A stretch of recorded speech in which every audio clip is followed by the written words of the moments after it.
کہ کوئی بھی قدم اٹھانے سے پہلے ہمیں یہ چاہیے کہ ہم ایک تو مشورہ کر لیں جن کو ہم سمجھتے ہیں کہ وہ لوگ صاحب عقل ہیں، ہم سے زیادہ تجربہ کار ہیں، ہم سے زیادہ شعور رکھتے ہیں۔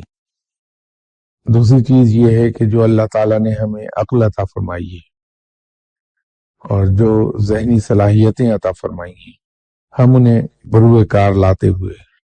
معاملے کے تمام پہلوؤں پر غور کر لیں اور اس کے بعد پھر کوئی ایک فیصلہ کریں۔ اور جب ہم ایک فیصلہ کر لیں تو پھر بڑی مضبوطی سے اس پہ جم جائیں، اور جو اللہ نے ہمیں جسمانی قوتیں عطا فرمائی ہیں اور ذہنی قوتیں عطا فرمائی ہیں، ان سے بھرپور طریقے سے کام لیں اور اپنی پوری کوشش کر لیں اس معاملے کو نمٹانے کی۔ جب ہم نے کوشش کر لی تو نتیجہ اللہ پر چھوڑ دیا جائے کہ پروردگار ہماری ان کوششوں کے نتیجے میں ہمیں کیا عطا فرماتا ہے، یہ اس کا فیصلہ ہے، اور اس کے ہر فیصلے کو بڑی ہنسی و خوشی قبول کر لیا جائے۔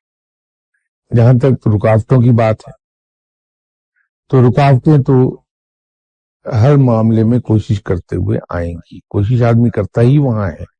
جہاں رکاوٹیں ہوتی ہیں، تو ان کو انڈیکیٹرز کے طور پر لینا وہ میرے خیال میں مناسب نہیں، کیونکہ کوئی ایسا معاملہ نہیں ہوگا جس میں آپ کو رکاوٹیں نہ آئیں، دقتیں پیش نہ آئیں۔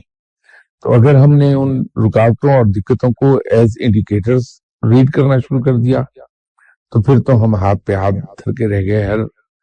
معاملے میں جہاں دقت آئی اس کو وہیں ڈراپ کر دیا کہ نہیں صاحب یہ تو اللہ کو منظور نہیں۔ یہ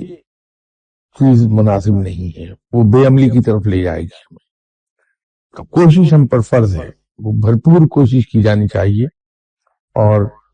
اس میں فزیکل ایفرٹ کے ساتھ ساتھ انٹلیکچوئل ایفرٹ